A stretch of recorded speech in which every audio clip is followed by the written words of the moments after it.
श्रीलंका के सरकार विरोधी प्रदर्शनकारियों ने आज कहा कि वो सरकारी परिसरों पर अपना कब्जा छोड़ रहे हैं, यानी कि जो वो राष्ट्रपति आवास में, प्रधानमंत्री आवास में थे, लेकिन इसके साथ ही उन्होंने राष्ट्रपति और प्रधानमंत्री को सबक सिखाने की अपनी कोशिश जारी रखने की बात भी दोहराई है।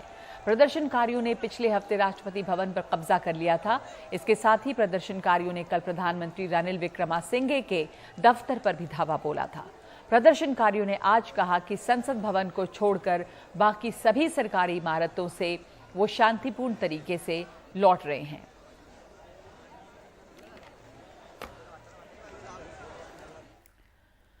श्रीलंका के संसद भवन की सुरक्षा बढ़ा दी गई है। संसद भवन की तरफ जाने वाली जो सड़कें हैं वहां पर बैरिकेड लगा दिए गए हैं और यहां बहुत बड़ी संख्या में जवान मौजूद हैं। कोलंबो से हमारे सहयोगी उमा शंकर सिंह की ये ग्राउंड रिपोर्ट। कोलंबो में श्रीलंका की संसद की तरफ जाने वाली ये मुख्य सड़क है और इस मुख्य सड़क को यूं बैरिकेड कर बंद कर दिया गया है, क्योंकि जिस तरह से प्रदर्शनकारियों ने यहाँ धावा बोला था, अंदर घुसने की कोशिश की थी, काफ़ी अंदर तक चले भी गए थे। उसके बाद यहाँ सुरक्षा बल और सेना को तैनात किया गया है और साथ ही साथ अपील की गई है लोगों से कि वो इस तरह की चीज़ों को हाथ में ना लें जिससे अव्यवस्था फैले।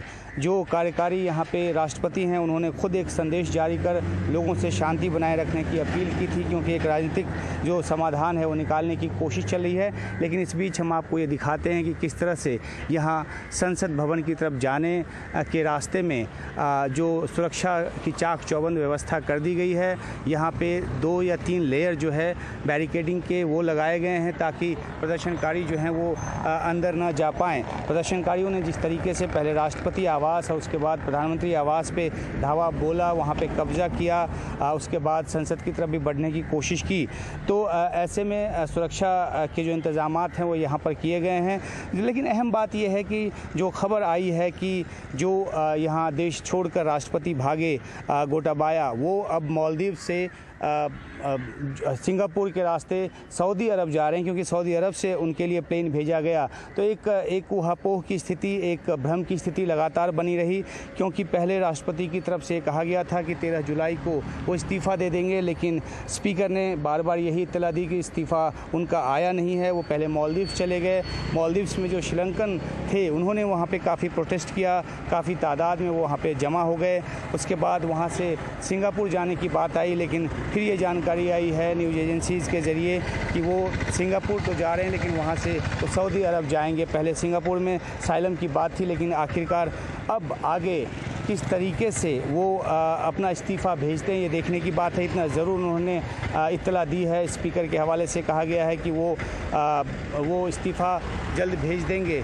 ऐसा माना जा रहा है कि इस्तीफ़ा नहीं देने के पीछे वजह यह है कि वो औपचारिक तौर पे पद तब छोड़ना चाहते हैं जब अपने लिए एक सही जगह पे, एक सुरक्षित जगह पे, एक शरण के तौर पे एक ऐसे देश में पहुंच जाएं जहां वो अपने आप को सुरक्षित महसूस करें। तो ये सूरत हाल अभी यहाँ पर है। और दूसरी बात ये है कि प्रदर्शनकारी बेशक यहाँ अभी नज़र नहीं आ रहे हों, लेकिन उनका जो प्रदर्शन है वो अभी ख़त्म नहीं हुआ है और वो चाहते हैं कि पूरी तरीके से ये जो सरकार है और इसमें जो सत्ता में बैठे लोग हैं वो गद्दी छोड़ें। हालांकि जो गद्दी पर आएंगे उनको भी स्थिति को सुधारने में वक्त लगेगा। जिस तरह की आर्थिक संकट से श्रीलंका जूझ रहा है, लेकिन लोगों का जो गुस्सा है वो इस बात को लेकर है कि लंबे समय से इस स्थिति को सुधारा नहीं गया और ऐसे में जो भी सत्ता में हैं और सत्ता के जो प्रतिष्ठान हैं उनमें बैठे जो लोग हैं उनको जाना होगा और इसी वजह से श्रीलंका में इस तरह के प्रदर्शन देखने को मिल रहे हैं। कोलंबो से उमा शंकर सिंह, एनडीटीवी इंडिया।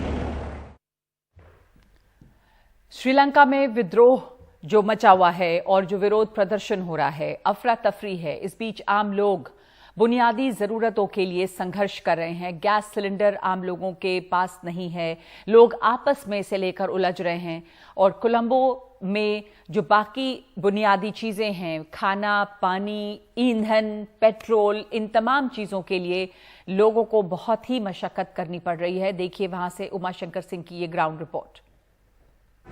कोलंबो में लोग किस तरह की दिक्कतों का सामना कर रहे हैं उसका एक नमूना यहाँ दिख रहा है, जहाँ पे लोग गैस सिलेंडर के लिए आपस में उलझ रहे हैं। और ये देखिए, गैस सिलेंडर जिनको मिल जा रहा है वो काफ़ी अपने आप को खुशकिस्मत मान रहे हैं, क्योंकि यहाँ पे ईंधन की काफ़ी कमी है। हम यहाँ पे कुछ लोगों से बात करने की कोशिश करते हैं, किस तरह की दिक्कत है आपको? हम लोग को 7 बजे से तो इधर से रुकता है, अभी तो कैश नहीं मिलता है। अभी तो हमारा मिनिस्टर में तो बहुत प्रॉब्लम सकता है इधर से, इसके लिए बहुत मुश्किल है इधर। तो गैस किस कीमत में मिल रही है? एक सिलेंडर पहले जैसे मिल रही है या महंगी मिल रही है? महंगी मिल रहा है। कितना? एक है ना, एक आदमी के एक मिलता है ना, बहुत नहीं मिलता है। एक आदमी एक है, इधर दो तीन में इधर से पोल में रुकता है हम। अच्छा, और बड़ा परिवार हो तो और ज़्यादा दिक्कत है? हाँ, ज़्यादा दिक्कत है। तो किस तरीके से आपका खाना बन रहा है? आप छोटे से लेके और बड़े तक कई सिलेंडर, ये देखिए इन्होंने छोटा सिलेंडर भी लिया है और बड़ा सिलेंडर भी। इनकी कोशिश होगी कि एक बार इनको मिल जाए। आप भी हिंदी थोड़ा बोलती हैं, बताइए क्या किस तरह की समस्या है, किस तरह की दिक्कत है? No, I can't speak in Hindi.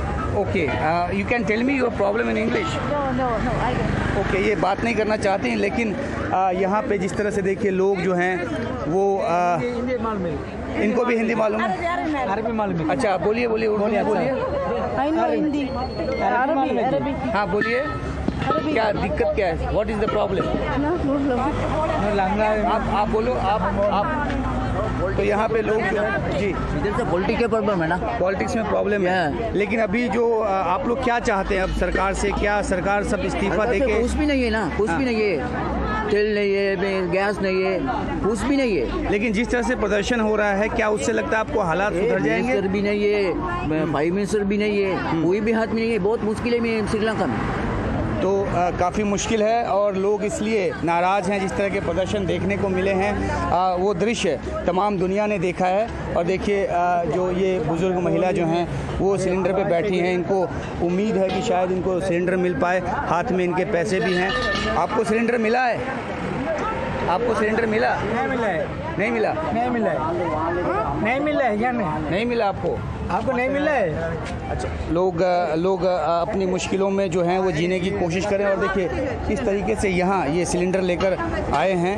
आप हिंदी बोलते हैं? थोड़ा बहुत? अच्छा, क्या आपको सिलेंडर मिला या ये खाली है अभी? उम्मीद है मिलने की? 900। हमें एक और शख्स मिले हैं जो हिंदी बोलते हैं। क्या कब से ये प्रॉब्लम शुरू हुआ और आपको इसका समाधान क्या लगता है, क्या हल लगता है? मैं लगता है दिस प्रॉब्लम 3 महीनों से दिस गैस सेक्शन शुरू हुआ है, but this problem is not problem. आपको सॉल्व होने का उम्मीद लगता है जल्दी या लंबा चलेगा दिक्कत? दिस प्रॉब्लम इज लंबी चलेगा। अच्छा, लंबा चलेगा। आप बताओ कितना लंबा चलेगा? You don't know. You don't know. Tamil single okay, only Tamil. तो लोग घुमा फिरा कर अपनी वही दिक्कत बता रहे हैं कि इनको 2-3 महीने से समस्या से जूझ रहे हैं, लेकिन कब तक ये चलेगा और आगे ये इनको उम्मीद नहीं और इसका अंदाज़ा नहीं।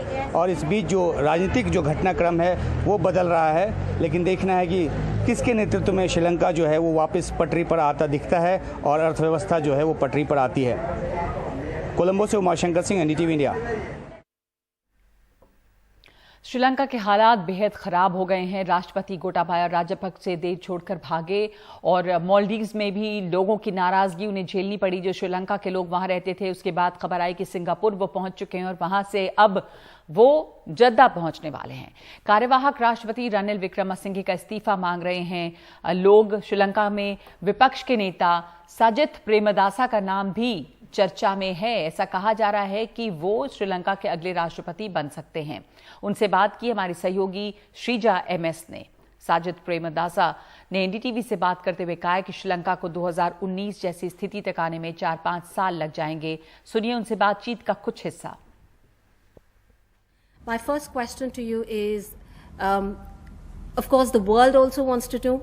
You as a country also want to know, where exactly is Mr. Gotabaya Rajapaksa heading to? He hasn't really, submitted his resignation officially just yet. Well, I don't have a clue about his whereabouts, and that is not of my concern. I'm worried about Sri Lanka. I'm worried about the anarchical situation that has existed in this country in the recent past. We need to bring back the rule of law. We need to bring back prosperity to the people of the country. The basic human needs of the people of my motherland are not met.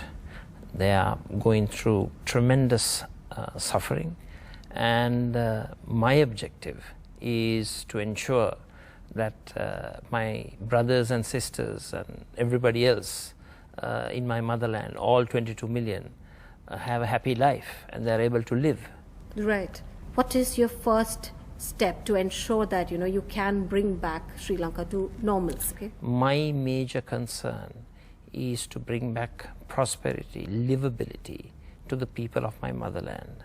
Okay. That's my major concern. So right now we have already drawn up a roadmap. I have to say it will take a long time for Sri Lanka to recover, and I mean it. Sri Lankan people should know the reality, the truth.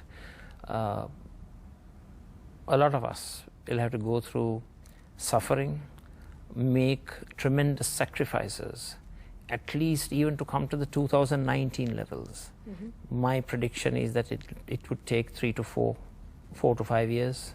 4 to 5 years to bring back Sri Lanka to what it was? What it was in 2009, end of 2019. Isn't that a very, very long, in terms of long period, in terms of the hardships that people are already going through? Well, I can't lie to the people. Yes. I'd rather utter the truth and go home. Why do you say rather so it than would take that long? Rather than utter lies and attain position. That has always been my motto, and I will stand by my principles. I would like to appeal to all the 22 million people. If we attain power and position and the opportunity of governing this motherland, we would need the support of all 22 million people to embark on a process of recovery. और इस समय हमारे साथ चर्चा के लिए जुड़ रहे हैं मनोज जोशी, वरिष्ठ पत्रकार, और Harsh V Pant, Observer Research Foundation से। धन्यवाद आप दोनों का समय देने के लिए। हर्ष, इस समय जो स्थिति है श्रीलंका में, राजनीतिक उठापटक के बीच मुसीबतों का पहाड़ टूटा हुआ है आम लोगों पे, लेकिन इस समय वहां पर जो सियासी परेशानियां हैं उसका भी कोई समाधान दिखता नहीं। जैसे जो एक्टिंग प्रेसिडेंट हैं उनको लेकर ही इतना असमंजस है या इतना गुस्सा है, क्योंकि लोग चाहते हैं कि वो भी इस्तीफा दें। तो रानिल विक्रमसिंघे को भी हटने की बात हो रही है, हालांकि संवैधानिक तौर पे वो उनका कार्यवाहक राष्ट्रपति बनना जो है वो सही है। तो ऑपोजिशन, लोग सब उनके इस्तीफे की मांग कर रहे हैं। आने वाले दिनों में क्या लगता है आपको कि किस तरह से ये स्थिति कम से कम पॉलिटिकली कुछ स्टेबल हो पाएगी क्या, इन टर्म्स ऑफ जो कार्यवाहक सरकार वहां बन सकती है? धन्यवाद नगमा। इसमें हम आर्थिक जो समस्या जिससे श्रीलंका जूझ रहा है उसकी हम काफी समय से बात कर रहे हैं और उसके समाधान निकालने की बात की जा रही है। लेकिन जो मुझे ऐसा लगता है जो सबसे बड़ी समस्या श्रीलंका के सामने आज है वो राजनीतिक है, कि एक जो राजनीतिक वैक्यूम है श्रीलंका में, और जिस तरह से लोगों का गुस्सा जो पिछले 6 महीने से राजपक्ष की सरकार ने, गोटाबाया की सरकार ने कुछ किया नहीं, समस्या बनी की बनी रही और बढ़ गई, तो उसका जो खामियाजा है वो आज विक्रमसिंघे को भुगतना पड़ रहा है, क्योंकि विक्रमसिंघे के पास कोई क्रेडिबिलिटी नहीं है आज लोगों के नजर में। तो इसलिए उनका कार्यवाहक राष्ट्रपति बनना, हालांकि वो टेक्निकली ठीक हो सकता है, लेकिन वो राजनीतिक तौर पर एक बहुत बड़ी भूल है, और उस भूल को सुधारने के लिए लोग और अपनी नाराजगी जाहिर कर रहे हैं। और लेकिन जो पॉलिटिकल कंसेंसस है वो भी दिखता नहीं नजर आ रहा, क्योंकि आपको याद होगा 2-3 दिन पहले जो सबसे बड़ी पार्टी थी पार्लियामेंट में, जो राजपक्षे की पार्टी थी, उन्होंने विक्रमसिंघे का नाम ही सजेस्ट किया था, लेकिन दूसरी तरफ आज प्रेमदासा साहब का नाम विपक्षी दलों की तरफ से आ रहा है। तो जो समस्या है वो राजनीतिक है, कि जब तक राजनीतिक ये जो धड़ है, ये घटक दल हैं, ये सब मिलकर जो सर्वदलीय सरकार की बात की जा रही है उसको बनाएंगे नहीं और लोगों के साथ एक संवाद नहीं कायम करेंगे, तब तक ये अराजकता जो हम देख रहे हैं जाने वाली नहीं है, क्योंकि लोग एक वैक्यूम की स्थिति में से गुजर रहे हैं। लीडरलेस एक देश है, वो फील कर रहे हैं कि उनसे कोई बात करने वाला नहीं है, उनकी समस्या को समझने वाला नहीं है। और जो विपक्षी दल हो या जो राजनीतिक दल हैं, उन्होंने अपनी भूमिका में कोई बहुत अच्छी तरह से निभाई नहीं है इस घटनाक्रम में। तो ये जो समस्या है, ये अपने आप में राजनीतिक समस्या आज ज्यादा बनती नजर आ रही है। जी, कई जगहों से हमने देखा कि इमरजेंसी हटाई भी गई है, लेकिन कुछ जगहों पे हालात फिर भी सड़कों पे जैसे देखें तो वहां पे बख्तरबंद गाड़ियां घूम रही हैं, वहां पे टैंक घूम रहे हैं। और इस बीच जिस बात पे लोग अड़े थे या जो ऑपोजिशन की मांग रही और जो वादा था कि इस्तीफा भेजेंगे अपना या इस्तीफा देंगे गोटाबाया राजपक्से, पर गोटाबाया यहाँ पे किसी तरह से भाग निकले और उसके बाद वो पहुंच गए मालदीव, वहां के रास्ते सिंगापुर। अब खबर है कि वो सऊदी अरब पहुंच रहे हैं, पर इस्तीफे का कहीं नामो निशान नहीं है। मनोज जोशी, देखिए, यही जैसे हर्ष ने कहा कि जो वहां समस्या है वो राजनीतिक है, और श्रीलंका की राजनीति कई दशकों से जो है ये एक किस्म की इंस्टेबिलिटी से जूझ रही है। वहां कई बार जो उनके कॉन्स्टिट्यूशन में जो है संशोधन हुआ है, कभी प्राइम मिनिस्टर की हाथ पावर आती है, कभी प्रेसिडेंट के पावर आती है, तो ये जो है अभी तक वहां स्थिरता नहीं आई है। और अब जो है एक राजनीतिक भूकंप जो वहां उभरा है। मैं समझता हूं कि गोटाबाया परिवार जो है, ये राजपक्ष परिवार जो है, वो अभी भी सोचता है कि किसी चाल से, किसी तरीके से दोबारा जो है वहां पे हावी हो जाए। आप कह रहे हैं कि उनको अभी भी उम्मीद है कि किसी तरह से वो रानिल विक्रमसिंघे को बनाए रखे और फिर वापस ये सत्ता पे काबिज हो जाए, ऐसा हो सकता है। लेकिन क्या अब देखिए, जी बोलिए। देखिए, इस समय हालत देखिए, उन्होंने कहा था कि हम अपना इस्तीफा देंगे, अभी तक इस्तीफा नहीं आया है।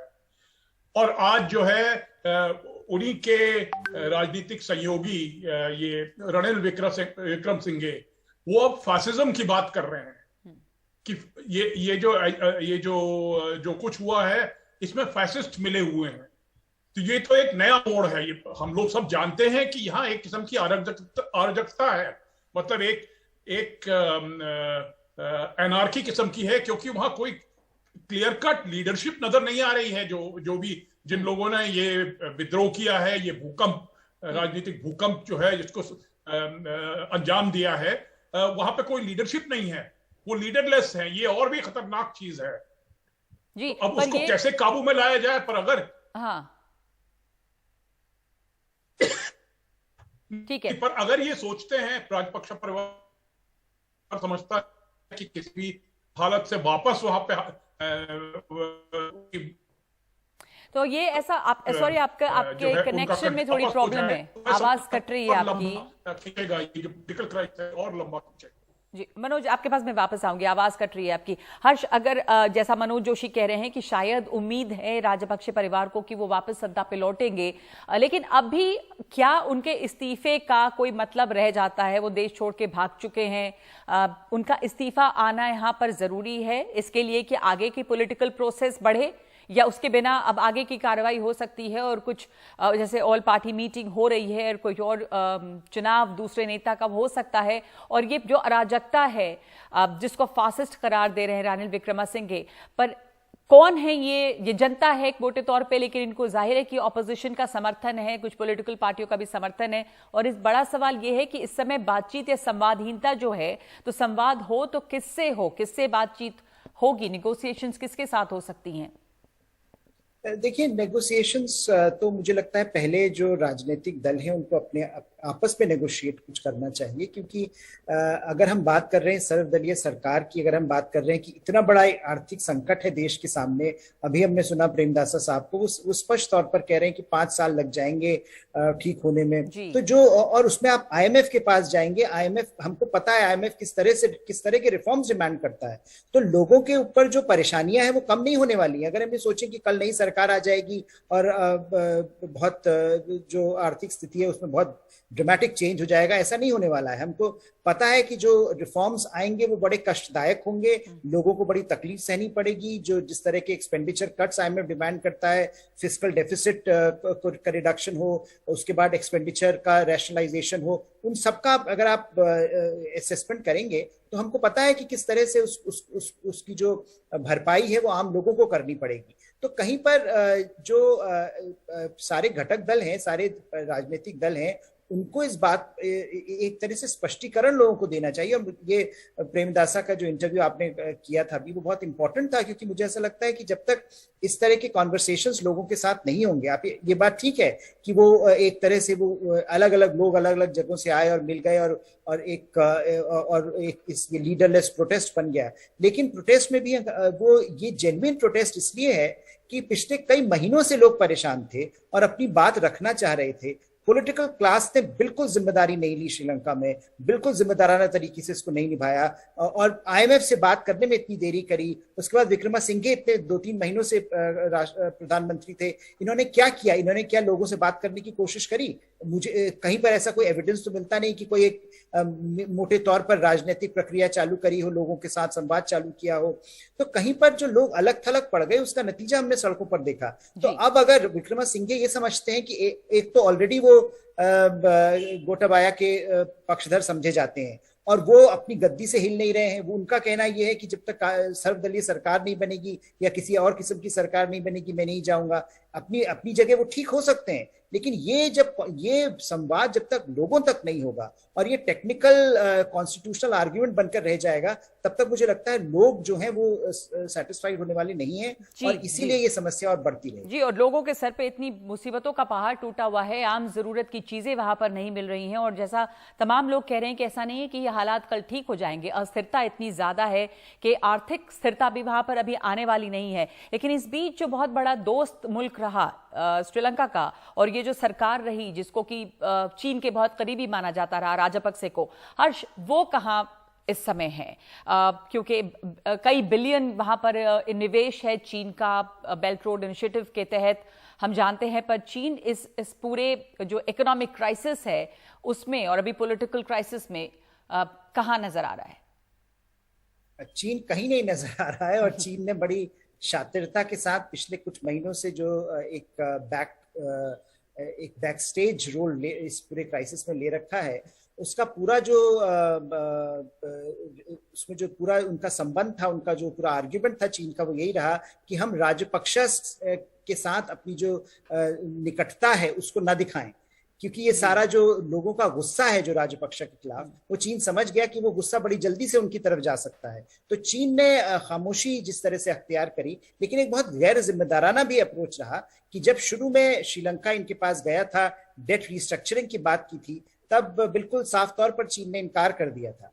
बाद में जब चीन को ऐसा लगा कि हिंदुस्तान वहां पर हावी होता जा रहा है और हिंदुस्तान बहुत की जो एड डिप्लोमेसी है वो काम कर रही है, तब चीन ने आगे बढ़ने की शिरकत करी। तब चीन आगे आया और तब चीन ने कहा कि हम बात करने को तैयार हैं, लेकिन उसमें भी कोई गारंटीज नहीं दी। तो मुझे लगता है चीन का जो रवैया रहा है इस पूरी प्रक्रिया को लेकर और श्रीलंका के क्राइसिस को लेकर, ये न सिर्फ श्रीलंका के लिए बल्कि और देशों के लिए भी बहुत बड़ा सबक है कि किस तरह से आप अगर इस तरह की चंगुल में फंस जाते हैं चीन के, तो कैसे आप निकले और कहाँ से आप ये कोशिश करें कि आपकी जो इंटरेस्ट है वो प्रोटेक्टेड रहें।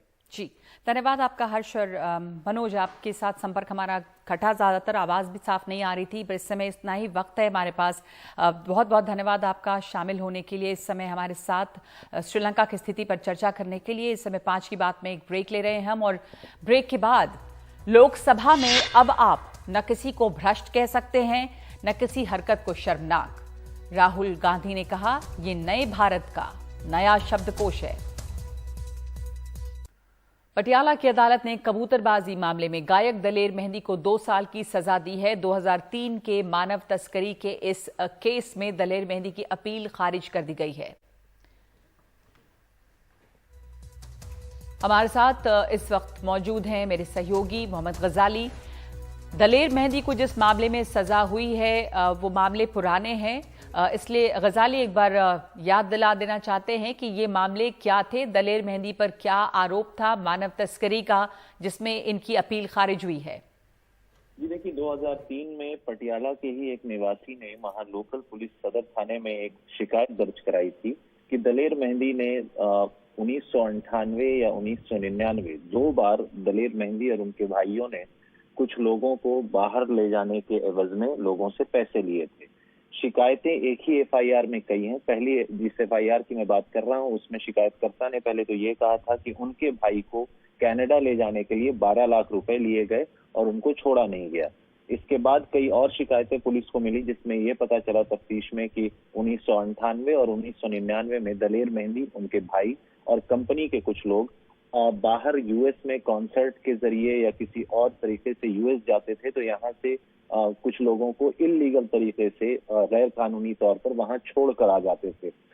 इसी मामले में एफआईआर दर्ज हुई थी। एफआईआर दर्ज होने के बाद करीब 2018 में 15 साल बाद इनकी सजा पटियाला के एक ट्रायल कोर्ट से 2 साल की सजा और 10,000 रुपए फाइन के तौर पे अनाउंस की गई थी। इसके खिलाफ इन्होंने अपील दायर की और आज सेशन जज ने इनके उस अपील को खारिज करते हुए निचली अदालत के फैसले को अपहोल्ड किया है, सही करार दिया है, जिसमें 2 साल की सजा और 10,000 रुपए फाइन है। इनके भाई जो इसमें आरोपी थे उनकी मौत 2017 में हो गई थी, यानी पहली बार सजा सुनाए जाने के 1 साल पहले। और इनके एक एम्प्लॉय भी थे जिनको इनोसेंट अनाउंस किया गया था या गिल्टी फ्री थे, वो इस केस से बरी हो गए थे। पटियाला ही पुलिस ने इस केस में 2 बार कोर्ट में डिस्चार्ज एप्लीकेशन भी डाला था दलेर मेहंदी के बारे में कि उनका इस मामले में कोई डायरेक्ट इन्वॉल्वमेंट नहीं है, लेकिन कोर्ट ने उस डिस्चार्ज एप्लीकेशन को रिजेक्ट करते हुए ये कहा था कि सफिशिएंट एविडेंस है, सबूत है इनके खिलाफ, तो इनके खिलाफ भी प्रोसिक्यूशन होना चाहिए। यही इसी मामले में आज जाकर उनकी जो एप्लीकेशन फाइल की गई थी सजा के खिलाफ, जो 2018 में अनाउंस हुई थी, उस एप्लीकेशन को कोर्ट ने डिसमिस किया और सजा को बरकरार किया और उनको कोर्ट से ही अरेस्ट करके अब पटियाला जेल ले जाएंगे। जी, अरेस्ट करके कोर्ट से इन्हें पटियाला जेल ले जाया जा रहा है। पटियाला की अदालत ने दलेर मेहंदी की अपील को खारिज किया है और मानव तस्करी मामले में इन्हें सजा हुई है। शुक्रिया आपका गजाली। और अब एक दिलचस्प खबर, सांसदों को जुबान संभाल के बात करनी होगी। लोकसभा और राज्यसभा में सदन की कार्रवाई के दौरान अब बहुत सारे शब्दों का इस्तेमाल करना गलत और असंसदीय माना जाएगा और इन चुनिंदा शब्दों को सदन की कार्रवाई में शामिल नहीं किया जाएगा। लोकसभा सचिवालय ने असंसदीय शब्द 2021 के नाम से ऐसे शब्दों और वाक्यों की सूची तैयार की है। एक पूरी लंबी लिस्ट है, इसे सारे सांसदों को भेजा गया है। विपक्षी सांसद इसकी आलोचना कर रहे हैं। नए नियमों के मुताबिक जो लंबी चौड़ी लिस्ट है, जिन शब्दों का आप इस्तेमाल नहीं कर सकते, उसमें ये तमाम शब्द हैं जैसे कि जुमला जीवी, लॉलीपॉप, गद्दार, घड़ियाली आंसू, जयचंद, शकुनी, भ्रष्ट शब्द का भी इस्तेमाल नहीं हो सकता, जो एक बहुत बड़ा मुद्दा भ्रष्टाचार का है। भ्रष्ट शब्द का इस्तेमाल नहीं हो सकता। तो ऐसे कई शब्दों और मुहावरों पर रोक लगा दी गई है। कुछ दिन पहले मध्य प्रदेश में भी 1500 असंसदीय शब्दों की सूची बनी, लेकिन उसका खास असर विधानसभा के अंदर नजर नहीं आया और जिन शब्दों पर पाबंदी लगाई गई वो धड़ल्ले से इस्तेमाल हो रहे हैं। तो अब ये देखना होगा कि यहां संसद में क्या होता है। आज वो कहते हैं कि इस लफ्ज को इस्तेमाल नहीं किया जाना चाहिए।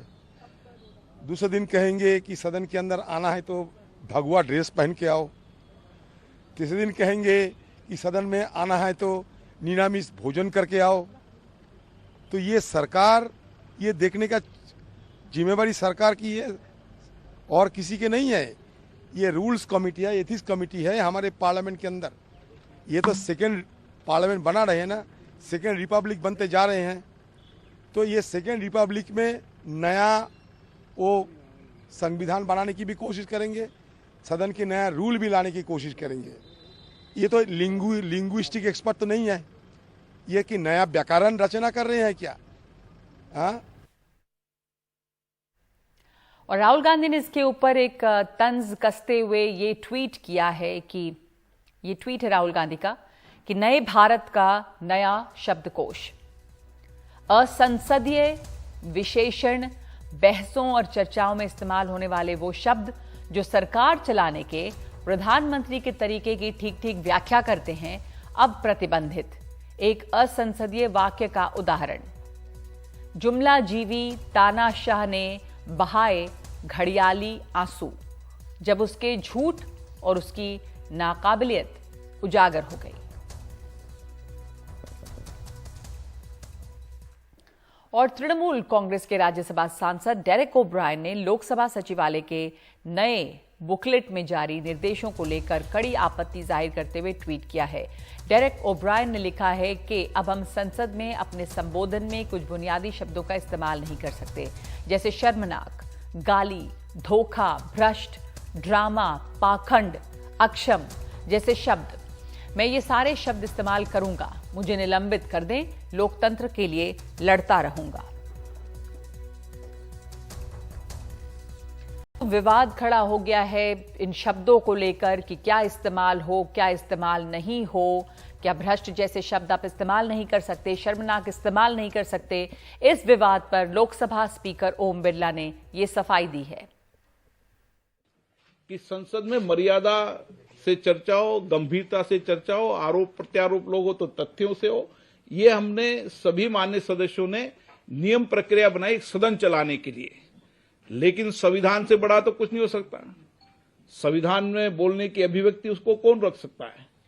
आप कह रहे हैं बैन कर दिया, प्रतिबंधित कर दिया, ये बैन प्रतिबंध कभी नहीं हो सकते, ये तो एक नियमित प्रक्रिया है। बिहार पुलिस ने चरमपंथी संगठन पॉपुलर फ्रंट ऑफ इंडिया यानी पीएफआई से जुड़े आतंकी मॉड्यूल का एक खुलासा किया है। पटना के मोहल्ले फुलवारी शरीफ इलाके से 2 आरोपियों को भारत विरोधी गतिविधियों में शामिल होने के आरोप में अरेस्ट किया गया है। वरिष्ठ पुलिस ने कहा कि आरोपी ने इंडिया विजन 2047 टाइटल से डॉक्यूमेंट साझा किए। 8 पेज लंबे इस डॉक्यूमेंट का एक हिस्सा बहुसंख्यक समुदाय को वश में करने और गौरव वापस लाने के बारे में बात करता है।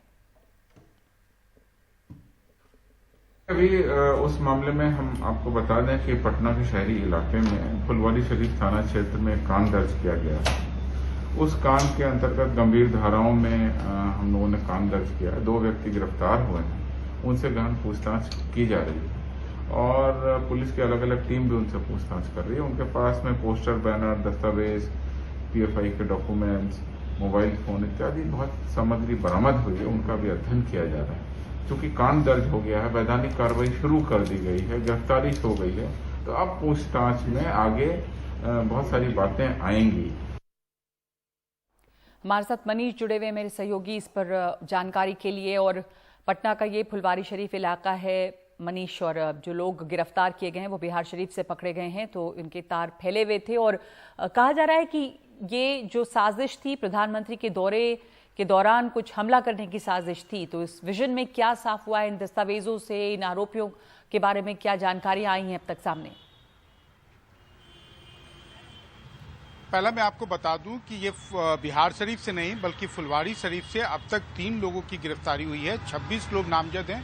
क्योंकि इस मामले में अब कई सारी एजेंसियां काम कर रही हैं, इसलिए जो बाकी के 23 आरोपी हैं उनकी गिरफ्तारी अगले कुछ दिनों में एनआईए के नेतृत्व में जो भी जांच टीम में लोग लगे हुए हैं वो लोग उनकी गिरफ्तारी करेंगे। जहां तक प्रधानमंत्री नरेंद्र मोदी की पटना का जो मंगलवार को दौरा था उससे संबंध की बात है तो उसके बारे में एफआईआर में उल्लेख है। लेकिन आज पटना के जो वरीय पुलिस अधीक्षक हैं मानवजीत सिंह ढिल्लों, उन्होंने जब अपना संवाददाता सम्मेलन किया था तो उन्होंने कहा था कि इससे प्रधानमंत्री के दौरे से कोई लेना देना नहीं है।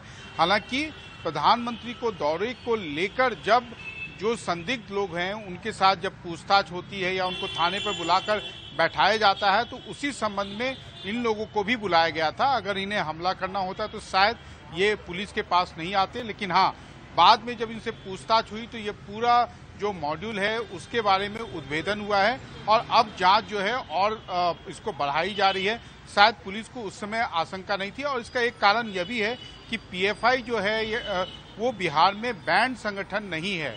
और अब इस मामले ने थोड़ा सा और एक दूसरा एंगल ये ले लिया है कि जब पटना के वरीय पुलिस अधीक्षक मानवजीत सिंह ढिल्लों प्रेस कॉन्फ्रेंस कर रहे थे तो उन्होंने पीएफआई की जो ट्रेनिंग देने की जो विधि है उसको थोड़ी आरएसएस के साथ उसकी समानता बताई, जिस पर बीजेपी अब थोड़ी खफा है। नगमा। AIMIM प्रमुख असदुद्दीन ओवैसी ने आज RSS प्रमुख मोहन भागवत के उस बयान पर जवाब दिया है जिसमें भागवत ने कल कहा था कि सिर्फ खाना और बच्चे पैदा करने का काम तो जानवर भी करते हैं। ओवैसी ने कहा कि भागवत जनसंख्या पर बोलते हैं लेकिन बेरोजगारी पर क्यों नहीं बोलते। केवल खाना पीना प्रजा बढ़ाना ये तो पशु भी करते हैं ना। जो ताकतवर है वो जी लेगा। Is the law of the jungle, survival of the fittest. This is a truth applicable to animals, not to humans. In humans, the fittest persons will make others survive. Equality among equals की बात करता है संविधान।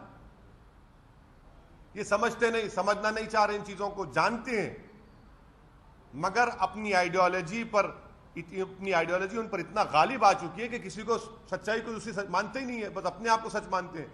सच्चाई संविधान है, उसको मानना पड़ेगा। क्या पूरे विश्व में कोई देश ऐसा नहीं है जहां पर 50 साल से 50% आबादी 25 साल के उम्र की है, 60% आबादी 40 साल की उम्र की है? आपने उनको रोजगार क्यों नहीं दिया? 8% बेरोजगारी हो चुकी है भारत में। पूरे विश्व में सबसे ज्यादा बेरोजगार युवा अगर है तो भारत में है। इस पर बात करिए ना मोहन भागवत साहब। तो भारत की बढ़ती आबादी जो कुछ ही दिनों में या अगले साल तक चीन से आगे निकल जाएगी, उसमें सवाल यह है कि ये जो यहाँ पे जनसंख्या है वो अभिशाप है या वरदान? वरदान बन सकती है अगर लोगों के पास रोजगार हो। तो इस वक्त आज की बात में इतना ही। नमस्कार।